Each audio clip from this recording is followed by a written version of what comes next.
go away and be like, well, I don't have the time or money to implement this, so I'm doing nothing. I'm just going to carry on as I am. I think carrying on as you are is the worst thing you can do. You can start with the simplest thing, which is go back to what we said about plain English. Just simplify all the copy you write so that a 10-year-old would understand it if they read it. Yeah. That, you'll be miles ahead already. There's almost like a kind of just an inertia to this sort of stuff. Like you have to start somewhere, and for some people it's just like so overwhelming, and I completely get that. As soon as you do something like decide, okay, from now on I'm just going to speak in plain English, I'm going to make it really accessible, and as soon as you see that people are kind of interacting with your content more, enjoying it more, sharing it more, then that gives you a little impetus to go and then make another change and another change and another change. Hey, hello and welcome back to Digital Marketing from the Coalface.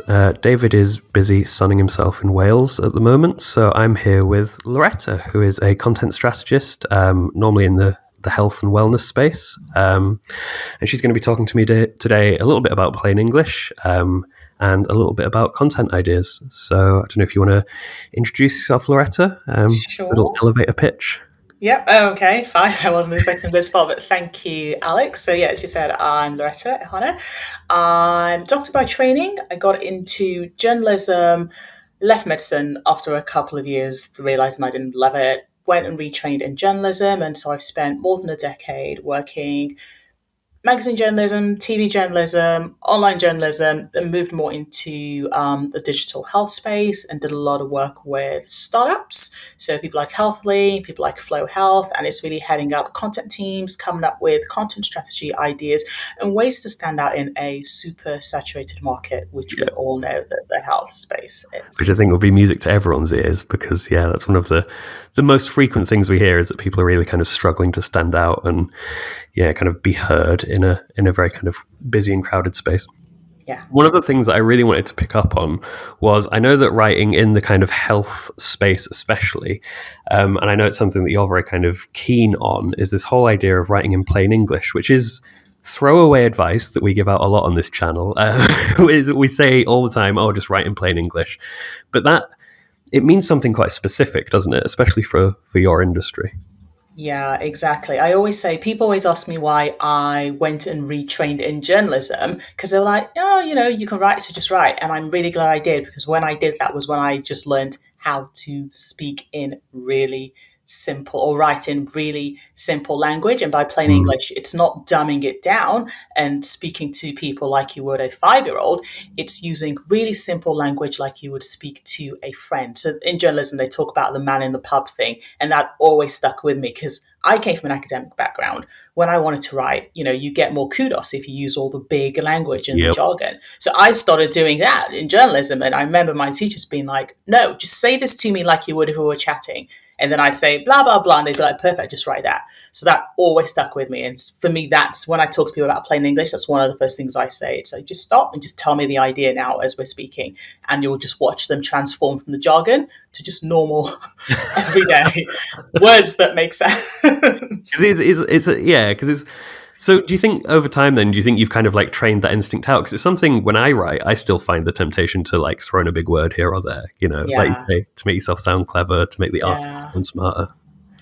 I definitely have swung in the other direction. I think what's nice is I've kept my toes in a lot of, I don't know if this is the proper phrase, ponds, so that sometimes I will still do technical writing and I know, I put the jargon in, and then other times I'm doing something really consumer driven and I think just take the jargon out.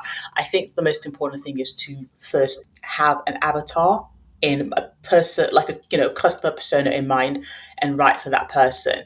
And for people who don't, because I've had, if I've done freelance work before, someone will say, here's the brief, get on with it. I say, I need to know your customer persona. And they look at me like, we don't have one. I'm like, I can't do this. And then we get into this thing where they're like, just write it. Our aim is to sell this a lot. And I say to them, no, I need to know who I'm speaking to, because how I'd speak to a 30-year-old cosmopolitan single woman from London is very different to how I speak to a 30-year-old woman with 2 children who lives in the Lake District, and like that, they sound like the same person, but it's not the same person. So I need that tiny annoying level of detail. It's annoying to the client because they're like, just do the whack, but to make it effective, you need to know exactly who you are speaking to. But I think because that's a really interesting point, isn't it? We're not, when we talk about plain English, I think there's a risk of, people assuming that it's all about accessibility. It's just about making it so that everyone who reads your article can understand it or whatever. But I guess what we're touching on here is that it's actually making it more engaging as well, right?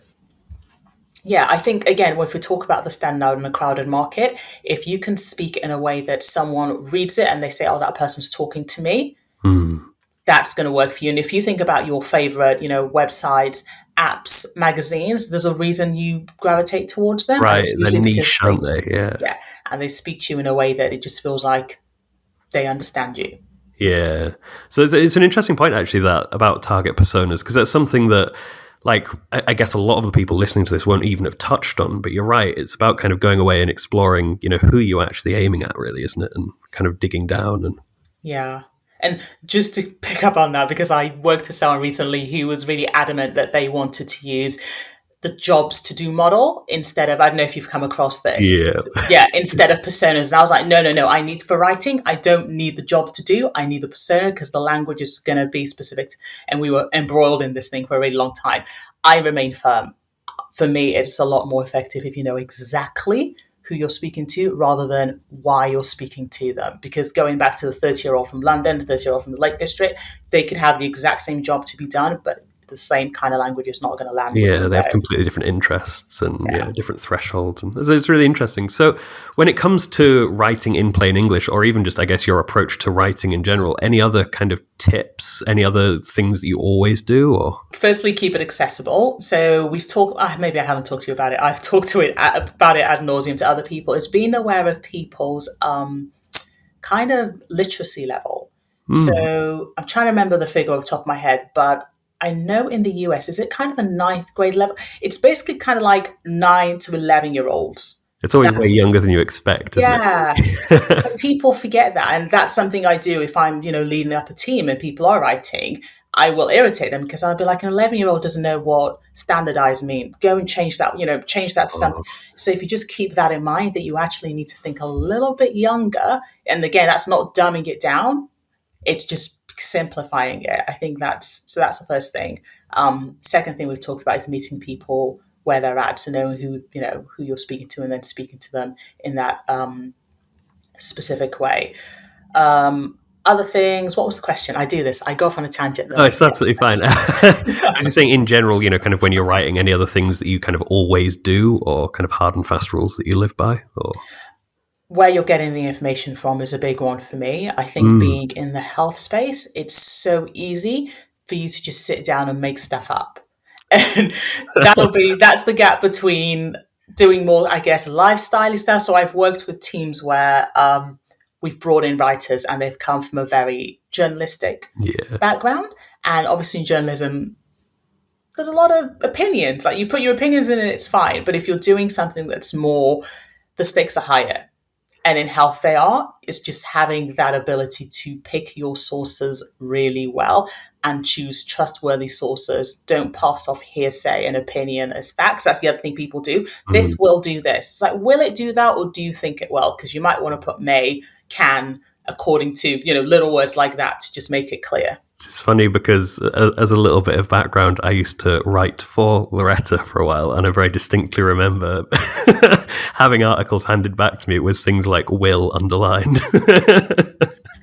Can't make promises for people. That's my big thing. That's a big thing for me, because people see stuff online and they take it as gospel. And I'm sure you've come across people who they are doing certain things and you say, why are you doing that? I saw it online. Like, where online? And if you really dig into it, it's some random blog of someone who just made something up. You're like, don't make your life decisions based on sources that you have no clue about. This is not a good idea. It's really interesting, though, isn't it? Because, I mean, this mainly applies to health, because for people that don't know, it is a very highly regulated space, isn't it? If you, especially with the accreditations, like the on-code accreditation, I know there are a few others where to get and hold these accreditations, they'll kind of constantly vet your content and make sure that you're not making stuff up. Yeah. But it's interesting too, because we talk on this podcast a lot about trust and authority within any niche.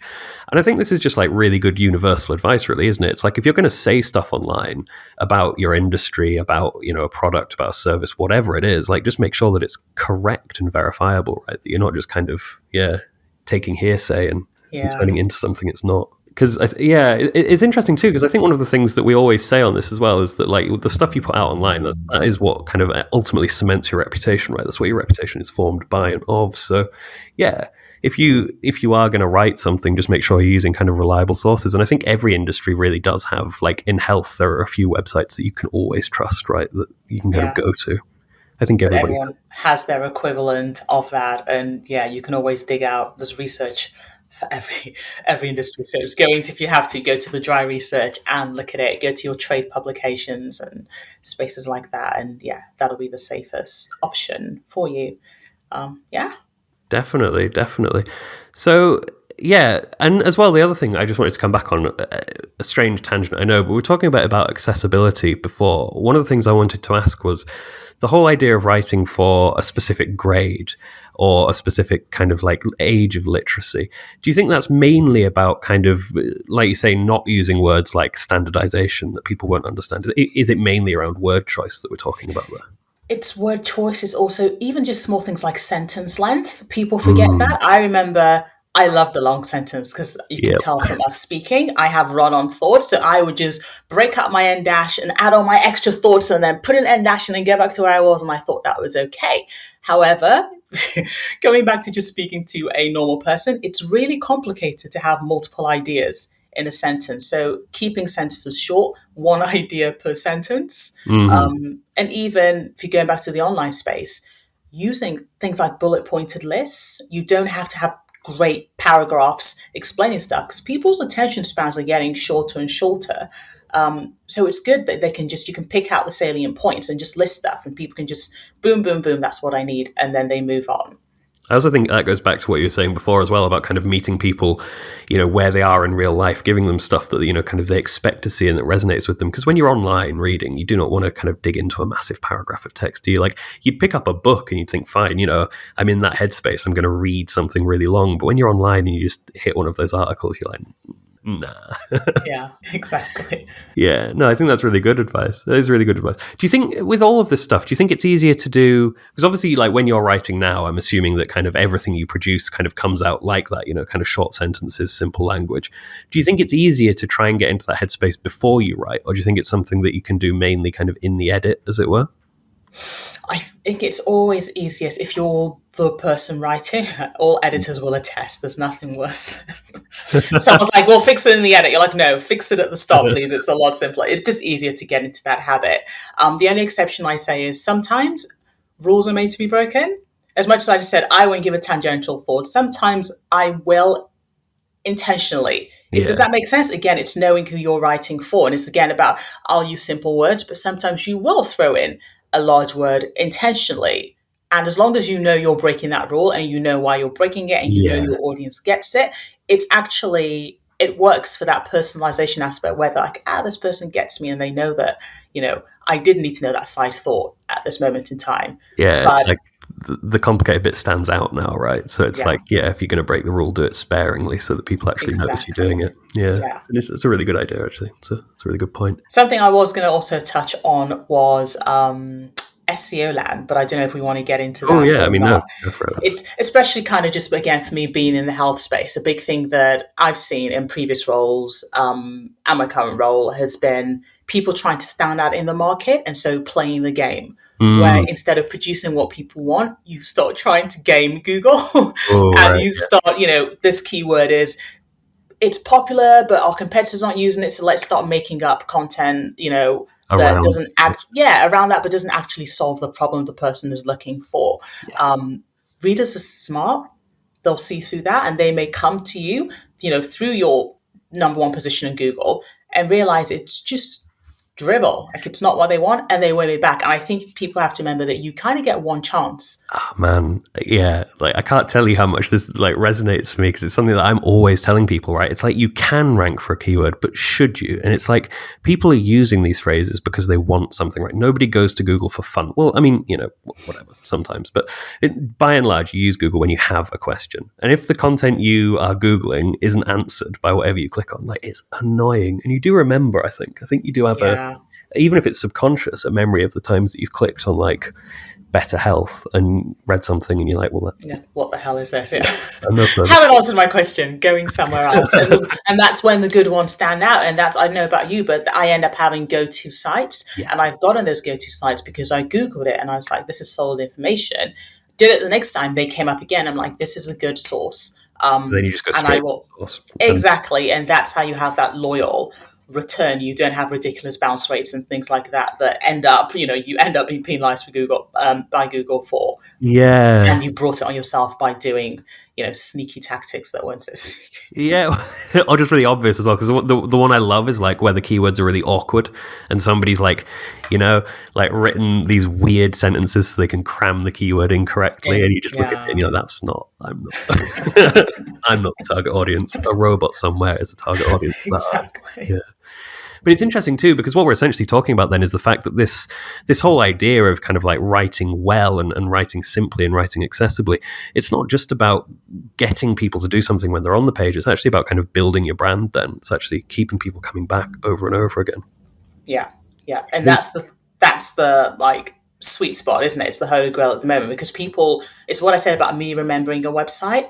We're doing that less and less because everyone goes to Google for everything. Yeah. So to have that loyal clientele, you almost need to be independent of Google, and it's building that brand, and it's building that trust, whereby I now say, if I want to go to a site for this kind of information, I know I'm going to go to this person. And I tell people, that's the other thing. So then there's the word of mouth thing where people start recommending you because you are just trusted for being the best in your field. So yeah, it's super important to, dedicate time to that. I think that's massively overlooked, isn't it? We tend to think, certainly I tend to think as a digital marketer, about, digital reach. How many people can I put my website in front of? The thing you don't think about is that people are then going to go off and talk. And if you impress them, that's kind of 10, 20 new people they could send for all you know. So yeah, Yeah, and then it's exponential, because 10 to 20 is obviously a drop in the ocean when we think about the millions online. But if those 10 to 20 tell 10 to 20 and they tell, and that's how you have, even these minuscule blogs that start off really tiny and then they blow up. And it's because of people passing that information about. So yeah, I would say don't overlook that.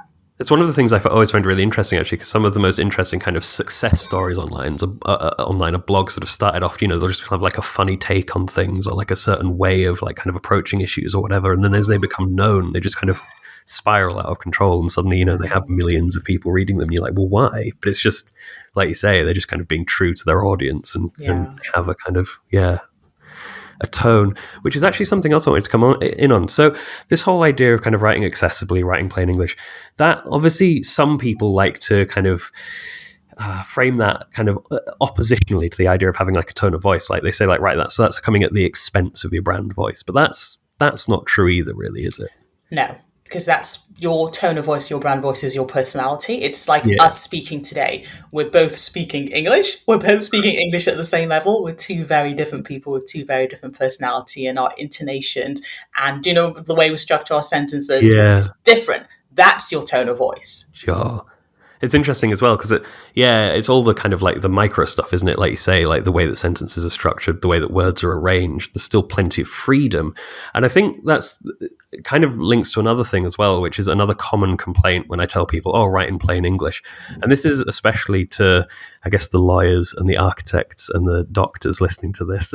That often people will tell me, my audience expects me to use this really complicated language. And if I don't, they'll think I'm stupid and therefore they'll trust me less. But that's not, again, a valid objection, is it? No, and this is where what I mentioned before comes in. When you do it intentionally, I can say a medical sentence, if this hurts, go and see a doctor. That's a straight sentence. If I'm talking to doctors, maybe instead of saying, if you have a blood clot on your lungs, go and see a doctor, I might say, if you have a pulmonary embolism, go and see your doctor. The majority of that sentence is still plain English. I've just added the technical word that I know that the other doctor will appreciate, which is pulmonary embolism. I didn't say, at your nearest convenience, please rendezvous with your healthcare provider, because that's just junk. It's completely unnecessary, and that's the stuff that people do. It's not the special language, it's the junk and the hyperbole that they put around it, and that's just silly. Because I think it's a really interesting one, isn't it? Because that's a really good example. You see stuff like that, like please attend like a physician's appointment at your earliest convenience, and it's just stuff like that where it's like overcomplicated language. Yeah, you do see that a lot on the internet. Do I see it. It makes, yeah, I see it everywhere. And I'm like, who wrote this? Who did it? And then just stop looking because it'll drive you mad. Yeah, and it I does. know what is crazy punctuation. I just see it on like signs on the train. And I'm like, who is their copywriter? Why? How did this get past them? There isn't one, is the truth. Mark. It's the sad truth that we have to contend with, isn't it? But yeah, because I think one of the things I found quite interesting, certainly when I was writing for you in the past, like I was saying, is we actually did some plain English training, didn't we? And I think one of the things that was really interesting is that this is training that kind of goes to like governments, it goes to like local councils. This isn't just advice for people trying to sell things online. This is just generally good advice for communicating, isn't it? Exactly. And it goes back to what I said about knowing the literacy level, because people don't appreciate people's literacy levels. Yeah. And again, as I said, I think the average age, at least I know in the US, you're hitting that 9 to 10-year-old mark. And if you're speaking, you're using what people are looking at it. They're like, I don't know what you want me to do. I literally don't know what you want me to do. So I'm going to do nothing. And we've all gotten those letters from different governmental departments. And you just look at it like, what is this? He's like, what? And then I have to go get a translator to translate the English that I already speak because I don't know what they're talking of. And then, people don't do what you want them to do because you weren't clear. So yeah, it applies to everybody. My absolute favourite example of that happened to me quite recently, actually. I got sent a letter from the local council because we've just moved into this house not so long ago. And it said at the bottom of the letter, after a load of jargon, you do not need to do anything about the contents of this letter. And I was like, oh, thanks. And scrunched it up and threw it in the bin. But yeah. Like all of this was just... It sounds like those HMRC letters that you get. Like, something has changed about something and something and something. And I don't know what you want me to do. And then in the end, it's like, you don't do nothing. We're just telling you that something you don't know has changed. Oh dear! If only, yeah. I mean, that's the thing, isn't it? I guess what we're working towards, and what we'd love to see, is an internet where people were just kind of like clear, direct, said what they meant, and it was easy to navigate, really. But yeah, one day maybe. Exactly. We live in hope. Yeah. So just going back to the whole kind of like content and audience thing, then I guess another thing that a lot of people who are listening to this struggle with quite a lot is this whole idea of kind of producing content that really resonates with your audience, or that they're really kind of interested in. And I guess we've sort of touched on this because you're talking about the fact that, your content has to kind of like answer the user's questions. But do you, in your experience as a kind of content strategist, have you found kind of go-to ways of coming up with ideas for interesting content, or speaking to whoever you're writing for? Okay, yeah. That's the amount of times I've sat and I'll just focus on more recent roles in tech companies, and it's not pointing the finger at anyone. The amount of times you sit in a room with people who are not representative of the person you are talking to, and they say, I think they want to know this and they want to know it like this. And you think, what? Where did you plug that out from? You're not the same gender, age, ethnicity, literally nothing about you is the same as this person, and you're deciding what they want. And then when the content doesn't work, they say, why is it not working? Google's penalizing us. Like, no, it's not. You're making up stuff and you haven't spoken to the person who you're making it up for. Yeah, that's really interesting, actually, because it's never, I'll be honest with you, it's never really kind of clicked with me like that before. But I have also sat in that room before. Like, do you know when you're talking to somebody and they're like, yeah, this is what my audience want? And you just think, oh, like, okay, like this person has a very strong idea. This person knows exactly what their audience wants. But yeah, so often that is just kind of made up, right? Yeah. Unless you are the audience. I've been in the fortunate situation in the past where I've run a business and I was my target person. So it was... What do I want to read? Yeah. It was easy. The content I made like resonated really. And again, it was one of those blog things that started and blew up and I was like, what's going on? And it was just because I was just writing to myself and it turned out my people were like me, and so what I was interested in, they were interested in. So in that aspect it works. But I think if you are doing something that's very far removed from your personal needs and your experience, then step one is to go and speak to them. Like, have a little focus group, run some user testing, do something, just get in front of those people and just find out what they want. Yeah. Because there's two things, yeah, and the other thing I kind of caveat that with as well, because I'm thinking about a couple of examples where I know people who have started businesses when they were one type of person, and then over the years they have changed, and they are now writing to the new version of themselves, the older, wiser version. But the important thing is that your audience is probably different from you now as well, right? It's one of those things where, just because you were once in that kind of perfect profile category, your needs and wants have changed, and you probably Yeah. won't notice that or realize it really, will you? Yeah. And again, that's why when you're speaking to people, you should do it regularly. Yeah. So, small businesses, you're not going to be able to afford to be running focus groups every month, right? But at least once a year, get back in front of your audience and just check because it's not just you and them changing, the climate changes as well. So are people still in need of what they were in need of last year? The last 2 years have been a really good example of people's priorities, and things that were normal for us, Yeah. like commuting to work, is now abhorrent. We're like, what? I'm not commuting. I'm staying in my. So just attitudes change, and you need to stay on top of that. I saw a really interesting article about that. It was like how to survive the commute to work when your like boss demands that you go back to work. And I'm like, but when you do, Exactly. That was life. That was called work. You went there. And now we're like, how dare you call me to the office once a week? But it is interesting, isn't it? Because I mean, personally, I think this might be one of the kind of biggest, most obvious kind of like business hacks, really, isn't it? It's like actually get members of your audience to sit in a room and just ask them things. Just be like, were you interested in this or not? And if they say, no, actually, we don't care about that, you've just saved yourself a ton of money and time, right? It's simple stuff. Exactly. Yeah. But if you can't, other things I advise people on, which has worked really well in the past, is using the internet strategically. So going to places where your people are, and they're giving their opinions about what they want and don't want. So big one for that is obviously Reddit, because it can get so niche. Literally just go there and troll and see what people are moaning about.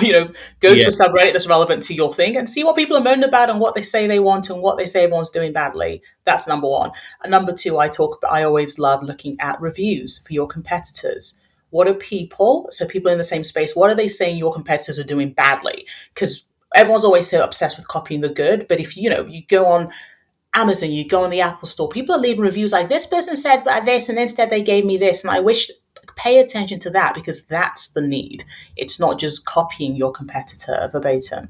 That's really interesting. I don't think I've ever, because you're right. People, when they're doing competitor analysis, it's always like, what are they nailing and how can we copy them? And like, how can we get ahead of what they're doing? And you're right. If you actually just keep your eyes out for what people are saying they're doing badly, then that's a niche, right? That's an opportunity for you to go and do the opposite. Exactly. Yeah.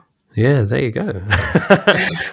I think it's really interesting because I think certainly in like the space I'm in, there's a temptation to try and answer everything with data, right? I think that's a really big trap. It's like, what do our audience care about? It's like, well, we can go on Semrush and we can see what they search, and like we can go on like Answer the Public and we can look at like a mathematical breakdown of like how many people ask each question and work out which one to prioritize. But actually, a lot of the time, A, you don't know how good that data is, and B, you're just kind of getting away from the whole kind of human element, really. Like, I was going to say, because the data misses the context. That's the big part of things. So yes, people are asking this question, but why? What do they really want? When someone searches for, I don't know, cures for hair loss, it's like, what do they actually need? Do they need the cure, or do they want to know why they're losing their hair? There's something going on there, and that data is not always going to tell you that as easily as just asking the person, what do you want?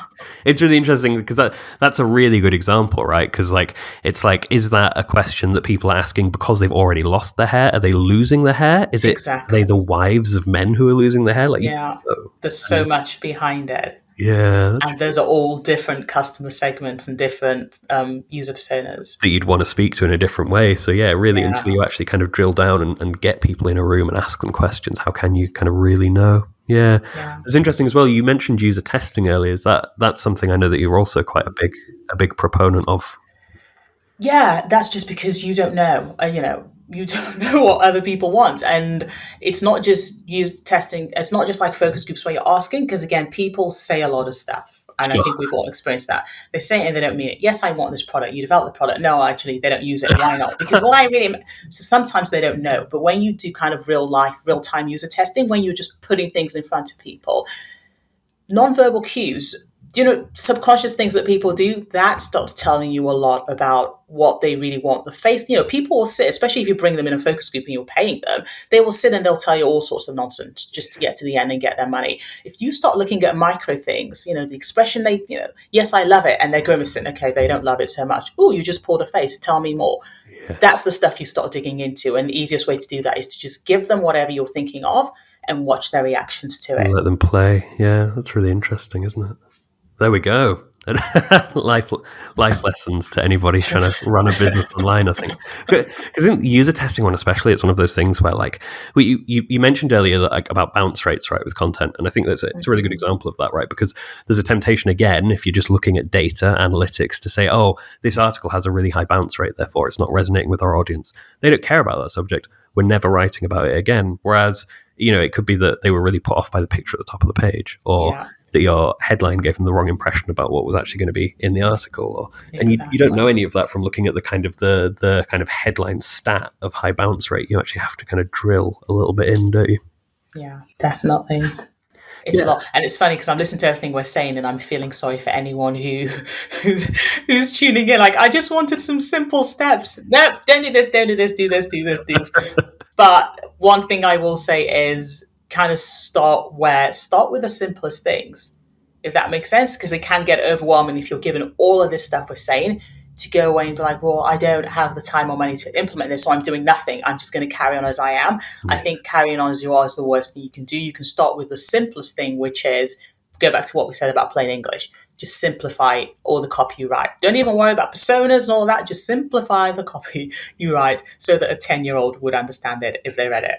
Yeah. That, you'll be miles ahead already. Yeah, it's interesting, isn't it? Because there's almost like a kind of just an inertia to this sort of stuff. Like you have to start somewhere, and for some people it is just like so overwhelming, and I completely get that. I think, like you say, as soon as you do something like decide, okay, from now on I'm just going to speak in plain English, I'm going to make it really accessible, and as soon as you see that people are kind of interacting with your content more, enjoying it more, sharing it more, then that gives you a little impetus to go and then make another change and another change and another change. And you're right, you can't kind of bite off more than you can chew right at the beginning, but yeah, I think you will see good results once you do start doing some of this stuff, won't you? Exactly, and it's cumulative. So as you said, you build on it.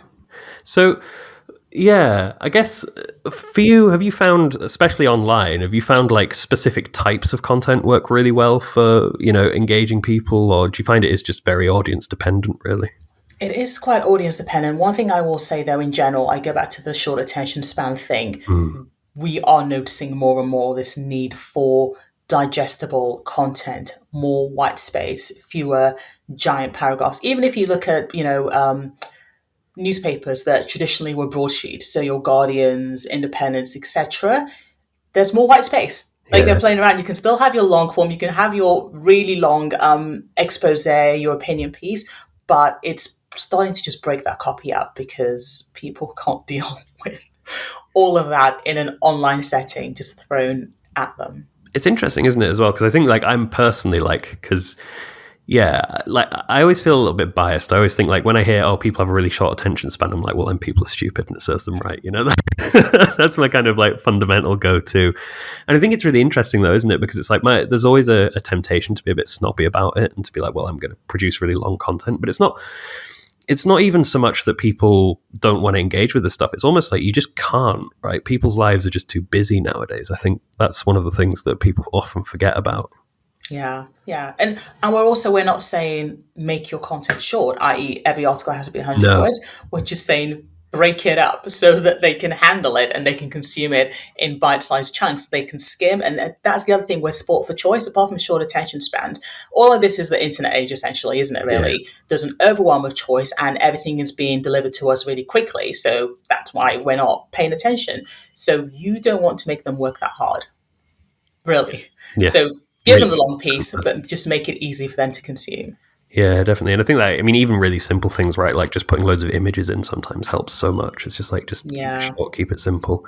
Yeah. Subheadings, again, just small things so they can go where they need. It's not a game. And that's the other SEO game. I think people will, let me hide all my stuff at the end and make them stay for, well, you're only really hurting yourself when you do that. Signposts, let them know so they can go get what they need and go. They'll appreciate that more. One of the really small but really powerful things like that, I think, is just putting like a contents at the top of long articles, like just like literally kind of like bullet points. This is what you'll find in this article, right? Because like when people have them, I think, oh, okay, this is going to answer the question I have. Like, that's fine. I can see that. Otherwise, it's like, am I going to invest 10 minutes on this? Yeah.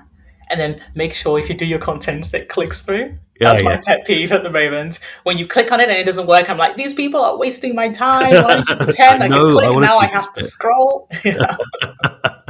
It's funny, isn't it? Like, yeah, once upon a time, the whole idea of being able to read an article on your phone would have been magical. Now it's like, I can't get through this quickly enough. It's annoying. I know.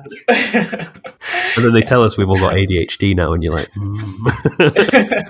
It's interesting new world we're in. Yeah, I mean, it is interesting. And I think it's especially like it's something we see because we work with a lot of B2B businesses and we work with a lot of businesses that have been around for 30, 40, 50 years. And in a way, I do really feel for a lot of people who are kind of like marketing in this climate now, who kind of started 30, 40, 50 years ago, because it's radically different now. Like these companies have got to find brand new ways of talking to people that they didn't even know existed before and, produce content for them. And it is really tricky, I think, isn't it? Yeah, absolutely. And it can be demoralizing more than anything else because it was working.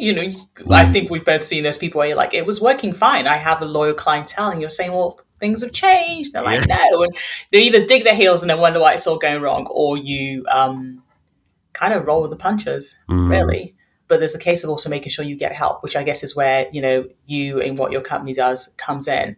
Because there's nothing worse if you don't have that skill, say you're operating on what even 5 years ago was on the internet now, 2 years ago. I mean, I side tangent, got back on Instagram this week, and I used to run quite a successful account 2 years ago, and I'm watching all these videos and they're saying, yeah, what worked in 2020 is really old. And I was just like, 2020 is old? What? So that's how quickly things are moving. It's crazy. Yeah. Dude, Instagram is the worst for that, isn't it? Because it feels like people's expectations for what good content is like shift so radically. It's like, I remember once it was all about, like making sure that your kind of like homepage, main page, whatever, looked nice and all your pictures kind of gelled together and had nice synergy. And now it's like, oh no, you must be producing short video content. And it's exactly. Of this length, it has to be this between this long. It can't be too long. It can't be too. You're just like, who is making this stuff up? Please stop it. Let's just go back to sharing our pictures calmly, everybody. Oh dear. No, I mean, it does change very quickly, doesn't it? I think it's just about, like, say, staying abreast of those changes and making sure that when you are doing things, you're always considering, what does my audience expect now? What are they looking for? What do they really want? I'm just trying to think, like, because you touched on something quite interesting then as well, which is when you're working with companies where, I don't know, I'm sure you'll have been in this situation before, like somebody, the head of marketing or whoever, is really on board with what you're doing, but there are other kind of key stakeholders that are really kind of resistant or don't really believe in it. Do you think because I know a lot of the people that listen to this podcast will find themselves in exactly the same position where it's like going to the boss and being like, look, we need to do user testing on the site, or, I need more budget for content. Do you have any tips on kind of persuading people of the value of this stuff? Or?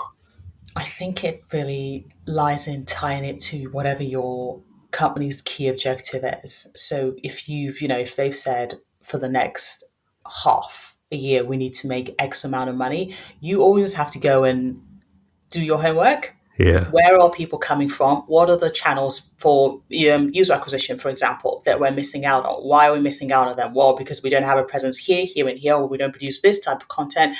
And the research shows that this is the type of content they engage with.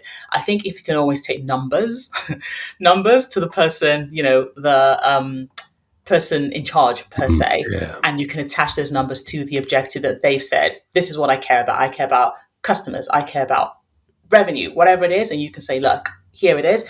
They can't really argue against it. Yeah. And I find people get really surprised, especially when you look at, more, again, in digital marketing area, things like social media, literally when you bring them that and they think, oh my God, am I missing out on this, X number? I thought reach was a vague, but if you look at reach and you draw that down to, engage people, and then you look at that as people who've converted, and this is the amount of money, and suddenly their jaws drop. They're like, oh, I thought that was just a platform that everyone was posting stupid videos on. So yeah, definitely. And I think because I think the other thing, just picking up on that, is going back to what we were talking about earlier with keywords and tools like Google Search Console and Semrush, that'll tell you kind of X many people a month search for this keyword. If you know that keyword is relevant and you can answer that question, that is just kind of like money in the bag, really, isn't it? It's like, ultimately, if you can go to your boss and say, look, 6,000 people a month are asking for this, we have the answer. Let's get that traffic, really. Yeah, exactly. There we go. So I think we've been I think we've covered everything on a roundabout journey. Yes. But hopefully provided some good and actionable tips on kind of writing accessibly and coming up with good ideas. Anything else that you want to touch on before we finish? Or I don't think so. As you said, we've gone through a lot. I would love to give a summary, but I'm trying to remember what we've said. We've said write in plain English. We've said meet your audience where they're at. We've said try and do some user testing or focus groups, and if you can't, go online, go onto Reddit, go onto review sites, and find out what people want. I guess in a way, what we're sort of saying there as well is just like develop audience personas that are more than just like the typical marketing persona, right? It's like, don't just say women between the ages of 40 and 50. Say, you know, what are these people's hobbies? What are they interested in? What do they care about? What makes them tick? And then how can we kind of give them stuff that resonates with that? Yeah, I think that's everything from us. If you do have any questions listening to this, or you do want to kind of ask anything about any of the topics we've covered, you know how to reach us. Until next time.